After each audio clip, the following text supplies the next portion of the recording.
Hello friends, आप सभी का स्वागत है आपके अपने YouTube channel GK tricks with Sadiq में। दोस्तों, आरआरसी ग्रुप डी का डीवी स्टार्ट हो चुका है और कुछ आरआरसी के अब जो है स्टार्ट होने वाले हैं।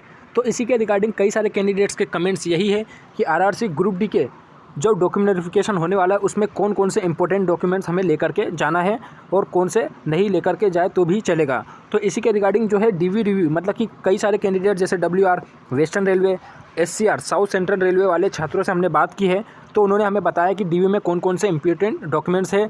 कम्युनिटी वाइज कई सारे कैंडिडेट से हमने बात की है, तो उन्होंने बताया हमें कि कौन कौन से डॉक्यूमेंट्स आपके लिए इंपॉर्टेंट होने वाले हैं। क्योंकि जैसे लगातार सवाल यही है, पहला क्वेश्चन जैसे डीवी में कौन कौन से डॉक्यूमेंट्स मांगे गए हैं, उसके बाद डिवीज़न भी क्या आरआरसी में भरवाए जा रहे हैं। जैसे आपने पोस्ट प्रेफरेंस तो आपने पहले ही फॉर्म भरते टाइम ही जब भर लिया था, लेकिन अब जो है डिवीज़न भी मांग रहे हैं क्या, इसके रिगार्डिंग भी हम इस वीडियो में बात करने वाले हैं। वहीं पर बात करें तो एप्लीकेशन फॉर्म ज़रूरी है या नहीं, और PET CBT के एडमिट कार्ड ज़रूरी है या नहीं, अगर नहीं हो तो क्या करें, ये भी मतलब हम इस वीडियो में बात करने वाले हैं। इसी के बाद बात करें तो कम्युनिटी वाइज कौन कौन सा सर्टिफिकेट मांगे जा रहा है, और जो है फॉर्म में डिग्री अगर आपने भर दिया है, जैसे आपने 10th लेवल पे ये फॉर्म था, तो आपने अगर हायर एजुकेशन भर दिया है तो वो इंपॉर्टेंट है या नहीं, उसके सर्टिफिकेट या मार्कशीट आपको लेकर के जाना है या नहीं। सारे जो है सब कुछ डीवी के रिगार्डिंग इस वीडियो में हम सब जो है इंपॉर्टेंट बात करने वाले हैं, क्योंकि ये हम सब कुछ जो बताएंगे वो आपको ऑफिशियली होगा। इसमें कोई भी हमारी तरफ से एक भी बात इंटरफेयर नहीं करेगी। तो चलिए हम देख लेते हैं दोस्तों, वीडियो को शुरू करते हैं कि कौन कौन से इंपॉर्टेंट आपके लिए डॉक्यूमेंट्स होने वाले हैं डीवी के लिए। तो चलिए दोस्तों हम वीडियो को शुरू करते हैं। इससे पहले जो चैनल पर नए हैं प्लीज़ चैनल को सब्सक्राइब जरूर कीजिएगा, बेल आइकन जरूर दबा दीजिएगा। रेलवे भर्ती बोर्ड की पल पल के अपडेट्स के लिए दोस्तों के साथ इस वीडियो को ज़्यादा से ज़्यादा शेयर कीजिएगा, क्योंकि बहुत ही यूज़फुल वीडियो होने वाली है। तो इसलिए प्लीज़ वीडियो को आखिर तक जरूर देखिएगा। तो चलिए दोस्तों हम वीडियो को शुरू करते हैं। तो दोस्तों सबसे पहले UR कैटेगरी की हम बात करें, जनरल कैटेगरी की बात करें तो आपको मोस्टली इंपॉर्टेंट जो 5 इंपॉर्टेंट चीज़ें हैं वो आपको लेकर के जाना है। इसके अलावा अगर कोई चीज़ नहीं भी रही तो कोई आपको इशू नहीं होने वाला है। सबसे मेन इंपॉर्टेंट है, सबसे पहले अगर बात करें तो 10th की मार्कशीट या फिर सर्टिफिकेट। 10th का मार्कशीट या सर्टिफिकेट आप जो है आपके पास वो लेकर के जा सकते हैं, जिसमें कि कई सारे कैंडिडेट्स का सवाल है कि अगर हमारे मार्कशीट हो और सर्टिफिकेट ना हो तो कोई प्रॉब्लम तो नहीं। तो दोस्तों कोई भी प्रॉब्लम नहीं होने वाली। वहाँ सिर्फ आपका जो है नाम, आपके फादर का नाम, आपका डेट ऑफ बर्थ और आपकी मदर का नाम चेक किया जाएगा, और आपका मेट्रिकुलेशन जो है स्टेटस देखा जाएगा कि आपने वाकई में 10th पास की है या फिर नहीं। तो आपको 10th की मार्कशीट और सर्टिफिकेट जो है आपके पास लेकर के जाना होगा। उसके बाद बात करें तो हायर एजुकेशन, जैसे आपने 10th लेवल पे ये ग्रुप डी का फॉर्म था, लेकिन आपने हायर एजुकेशन जैसे मान लीजिए कि आपने BA, BE, BCom, BTech, engineering वगैरह जो भी आपने हायर एजुकेशन क्वालिफिकेशन डाला है, तो इफ़ रिक्वायर्ड मतलब कि वो ऐसा नहीं है कि मांग ही रहे हैं, लेकिन यदि आपने एप्लीकेशन फॉर्म में शो किया है तो आपको उसकी सारी मार्कशीट, सारे सेम की मार्कशीट आपको लेकर के जानी होगी, और जो है आपको जो भी आपकी डिग्री वगैरह है वो आपको लेकर के जानी होगी। मतलब कि आप अपनी तरफ से कोई भी डॉक्यूमेंट्स मत छोड़िए घर पर, आप अपने घर से सारे डॉक्यूमेंट्स लेकर के जाइए। अगर वो मांगे तो आपको प्रोवाइड करना है, अदरवाइज़ आपको अपने बैग में वापस रख लेना है। उसके बाद जो सबसे इंपॉर्टेंट क्वेश्चन था कि CBT और PET का एडमिट कार्ड अगर ना हो तो क्या है। तो देखिए सबसे पहले अगर बात करें तो रेलवे ने क्लियरली मेंशन किया है कि CBT और PET, अगर PET आपने दिया है नॉन PWBD और नॉन CCA कैंडिडेट्स, तो आपने PET का जो है फिजिकल दिया होगा।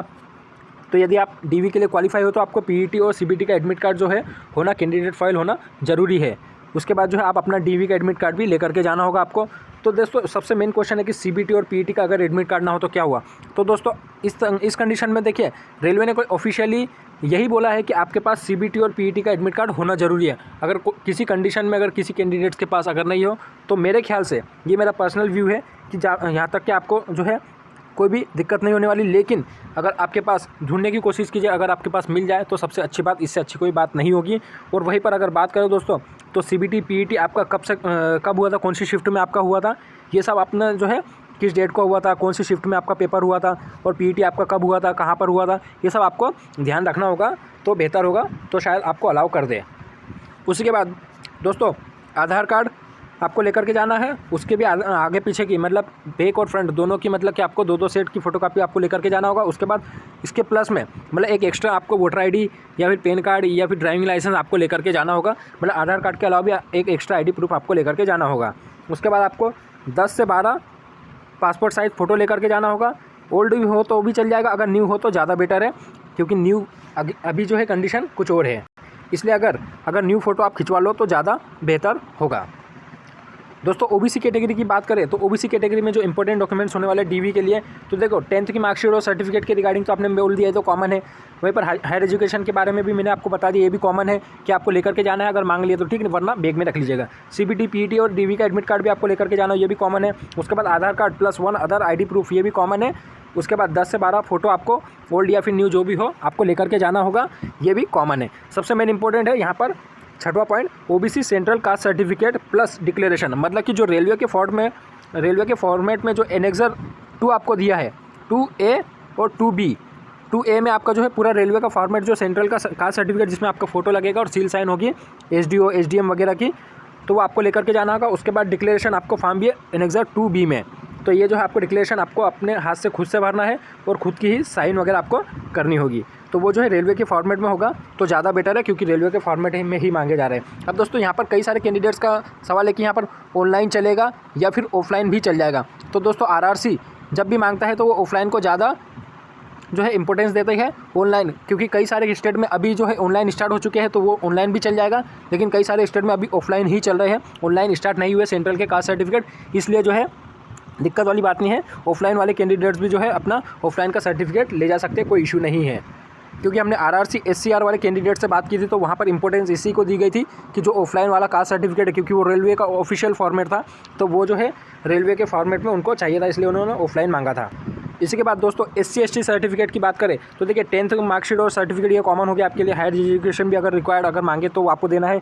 CBT PET और DV का एडमिट कार्ड देना है अगर, ठीक है, ये भी आपको लेकर के जाना। उसके बाद आधार कार्ड +1 अदर आईडी प्रूफ लेकर के जाना। 10 से 12 फोटो ओल्ड या फिर न्यू जो है आपके पास लेकर के जाना होगा। इनके लिए भी यही पर बात है कि एनेक्सर 1 में जो SC ST कास्ट सर्टिफिकेट के रिगार्डिंग जो दिया गया है, एनेक्सर 1 में रेलवे के ग्रुप डी के फॉर्म में जो एनेक्सर 1 दिया है, वो आपके रेलवे के फॉर्म में आपको जो है SC ST का कास्ट सर्टिफिकेट बनवा करके लेकर के जाना। हिंदी इंग्लिश कुछ भी चल जाएगा। अब दोस्तों उसके बाद सबसे मोस्ट इंपॉर्टेंट है EWS वाले सेक्शन के लिए, मतलब कि इकोनॉमिकल वीकर सेक्शन वाले स्टूडेंट्स हैं जिन्होंने EWS से फॉर्म भरा है, तो उनके लिए क्या रहने वाला है। तो देखिए 10th की मार्कशीट और सर्टिफिकेट कॉमन है। हायर एजुकेशन इफ़ रिक्वायर्ड, मतलब अगर मांगे तो देना, अदरवाइज बैग में रख लेना है। CBT PET और DV के एडमिट कार्ड लेकर के जाना है। उसके बाद आधार कार्ड +1 अदर आईडी प्रूफ भी आपको लेकर के जाना कॉमन है। 10 से 12 आपको फोटो लेकर के जाना है, जो ओल्ड हो वो भी चल जाएगी और न्यू हो तो भी चल जाएगी। न्यू हो तो ज़्यादा बेटर है। अब इसके बाद मोस्ट इंपॉर्टेंट है EWS का सर्टिफिकेट या फिर इनकम सर्टिफिकेट। तो देखिए दोस्तों यहाँ पर जो है EWS का सर्टिफिकेट आपको जो है लेटेस्ट फाइनेंशियल ईयर का भी चल जाएगा, मतलब कि पिछले 1 साल के अंदर अंदर का कभी भी होना चाहिए आपके DV के डेट के 1 साल के अंदर अंदर का। वहीं पर बात करें अगर ये नहीं बन पा रहा है तो आपको जो इनकम सर्टिफिकेट ओल्ड या फिर न्यू, ओल्ड और न्यू दोनों, मतलब कि आपको लेकर के जाना होगा। मतलब इनकम सर्टिफिकेट बनवा लीजिए, जो आपका 2019 का हो वो भी लेकर के जाना, और जो करंट पे फाइनेंशियल ईयर का आपने बनवाया हो 1 साल के अंदर अंदर का वो भी लेकर के जाइएगा। तो आप जो है वहाँ पर जो है यहाँ पर EWS सेक्शन के अंतर्गत अगर देखा जाए तो रेलवे का जो फॉर्मेट है EWS के लिए, तो वो आपको लेकर के जाना होगा, उसी पर बनवा करके लेकर के जाना होगा, तो ज़्यादा बेटर है आपके लिए, तो कोई दिक्कत नहीं होगी। क्योंकि दोस्तों अगर बात करें तो स्पेशली रेलवे के फॉर्मेट में आप लेकर के जाओगे तो ज़्यादा बेटर है आपके लिए। अब उसी के अलावा दोस्तों अदर इंपॉर्टेंट डॉक्यूमेंट्स जो आपके लिए इंपॉर्टेंट होने वाले हैं, तो देखिए सबसे पहला है जो माइनॉरिटी सर्टिफिकेट, जैसे मुस्लिम हुए, जैन हुए, बौद्ध हुए, सिख हुए, ईसाई हुए, इस तरह के जो कैंडिडेट्स हैं जिन्होंने फॉर्म भरा था, तो माइनॉरिटी सर्टिफिकेट ज़रूर दें, क्योंकि उन्होंने जो है उनके लिए 250 रुपये का पेमेंट लगा था। एप्लीकेशन फॉर्म की जो फीस लगी थी वो 250 रुपये लगी थी, तो उनको जो है माइनॉरिटी सर्टिफिकेट या तो 100 रुपये या 50 रुपये के नॉन जुडिशियल स्टाम्प पेपर पर बनवा करके लेकर के जाना होगा। उसके बाद जो एनेक्सर 4th A में शायद दिया है, तो 4th देख लीजिएगा, 4th में दिया है एनेक्सर, 4th में दिया है माइनॉरिटी सर्टिफिकेट, तो उसको जो है आपको नॉन जुडिशियल स्टाम्प पेपर पर बनवा करके नोटरी करवा करके लेकर के जाना। उसके बाद एप्लीकेशन फॉर्म, सबसे बड़ा सवाल, एप्लीकेशन फॉर्म अगर है तो लेकर के जाना, अदरवाइज़ नहीं भी हुआ तो कोई दिक्कत नहीं है। सबसे बड़ा सवाल यही था दोस्तों कि एप्लीकेशन फॉर्म नहीं हुआ तो क्या करना है। तो दोस्तों अगर आपके पास अवेलेबल है तो आप लेकर के जाइएगा, अगर नहीं है तो कोई इशू नहीं है। वहाँ पर रेलवे के पास ऑलरेडी आपका जो है एप्लीकेशन फॉर्म अच्छे फॉर्मेट में होता है, पूरा आपका जो है एप्लीकेशन फॉर्म उनके पास होता है। आप अगर इस पर जो है निश्चिंत रहिए, आपको कोई दिक्कत नहीं होने वाली। अगर आपके पास एप्लीकेशन फॉर्म नहीं भी हुआ तो आपका एप्लीकेशन फॉर्म बिना भी आपको एंट्री दे दी जाएगी। अब दोस्तों affidavit, if any mistake in application form, मतलब कि यदि आपने फॉर्म भरा था और मान लीजिए कि आपका नाम है महेश, और महेश में अगर मान के चलिए कि आपने जो आपका नाम की स्पेलिंग है महेश की वो MAHESH है, लेकिन जब फॉर्म भरते टाइम आपने जो है MAHES लिख दिया और H नहीं लगा, तो इसके लिए भी एक छोटी सी गलती, मतलब H नहीं लगा, इसके लिए भी आपको जो है एफिडेविट बनवाना होगा। और यदि आपने कोई एड्रेस चेंज किया, मान लीजिए कि आप पहले गांव में रहते थे तो वहाँ का एड्रेस दे दिया था एप्लीकेशन फॉर्म में, लेकिन अब जो है आधार कार्ड पे आप शहर में रहने आ गए हैं या फिर एड्रेस चेंज कर दिया है, तो आधार कार्ड पे आपने चेंज कर दिया है तो उसके लिए भी एफिडेविट बनवा लीजिएगा ताकि आपको कोई इशू ना आए। और वहीं पर अगर बात करें तो आपके फॉर्म भरते टाइम फादर के नेम में, माता पिता के नाम में किसी में भी कोई इशू हो गया हो या डेट ऑफ बर्थ में भी इशू हो गया हो तो आप जो है उसका एफिडेविट ज़रूर बनवा लें ताकि आपको कोई परेशानी ना हो। उसके बाद जो इंपॉर्टेंट है EBC certificate if applying bye candidate, मतलब यदि आपने कैंडिडेट्स ने ईबीसी अगर सर्टिफिकेट से अगर फॉर्म भरा है तो आपको ईबीसी का सर्टिफिकेट लेकर के जाना होगा। ये भी 250 रुपये वाला, 250 रुपये इन्होंने जो है फीस भरी थी, उसके लिए जो है रेलवे के फॉर्मेट में जो ईबीसी सर्टिफिकेट वगैरह दिया है उसके फॉर्मेट में आपको बनवा करके ले करके जाना होगा।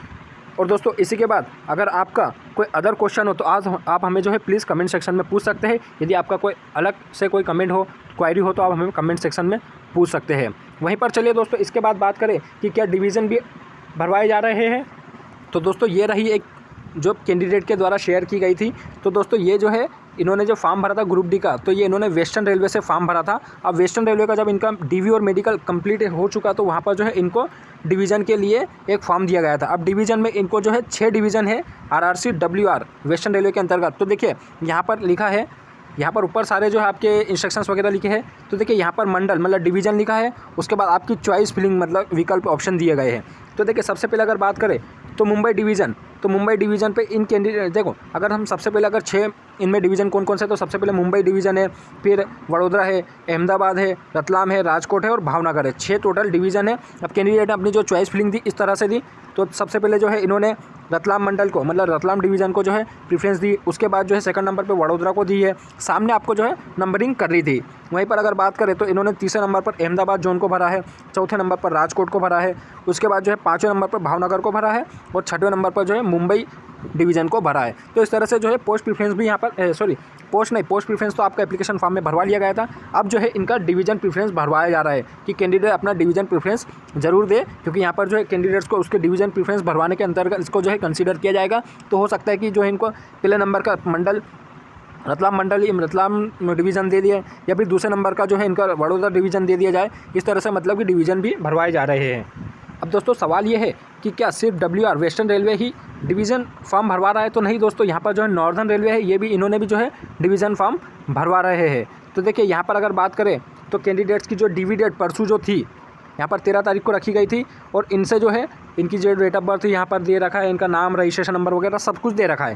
तो यहाँ पर देखिए यहाँ पर लोकेशन भी दे रखा है और उनका कोड भी दे रखा है। अगर बात करें तो जो नॉर्दर्न रेलवे के अंतर्गत आरआरसी दिल्ली के अंतर्गत देखें तो देखिए दिल्ली आता है, अम्बाला आता है, फिरोजपुर, लखनऊ, मुरादाबाद और जगधरी वर्कशॉप आती है, अमृतसर वर्कशॉप आती है। उसके बाद जो है इधर चारबाग वर्कशॉप आती है, ये लखनऊ के अंतर्गत आती है, और आलमबाग वर्कशॉप आती है, एसएनटी वर्कशॉप आती है गाज़ियाबाद के हिसाब से, एसएसबी स्टोर डिपोट एसएसबी में है, और आरसीएफ रेल कोच फैक्ट्री की अगर बात करें तो यहाँ पर यह है, डीएमडब्ल्यू भी है, पटियाला में है। इस तरह से मतलब कि यहाँ पर कैंडिडेट जो है यहाँ पर नीचे अपने प्रीफ्रेंस डाल सकते थे, डिवीज़न प्रीफ्रेंस। तो देखिए यहाँ पर जैसे कैंडिडेट पहले नंबर पे कौन सा डालना चाहता है तो उसका कोड डाल दो। जैसे कोई कैंडिडेट अगर मान लीजिए कि मुरादाबाद डालने वाला है तो उसे 5 नंबर का यहाँ पर लिखना पड़ेगा। उसके बाद अगर कोई कैंडिडेट अगला जो है फिरोजपुर डालना चाहता है तो नेक्स्ट कोड के लिए 3 नंबर डाले, फिरोजपुर के लिए सेकंड प्रीफ्रेंस मतलब 3 नंबर यहाँ पर लिखे। इस तरह से जो है पोस्ट प्रीफ्रेंस यहाँ पर आरआरसी नॉर्दर्न रेलवे दिल्ली में भी यहाँ पर जो है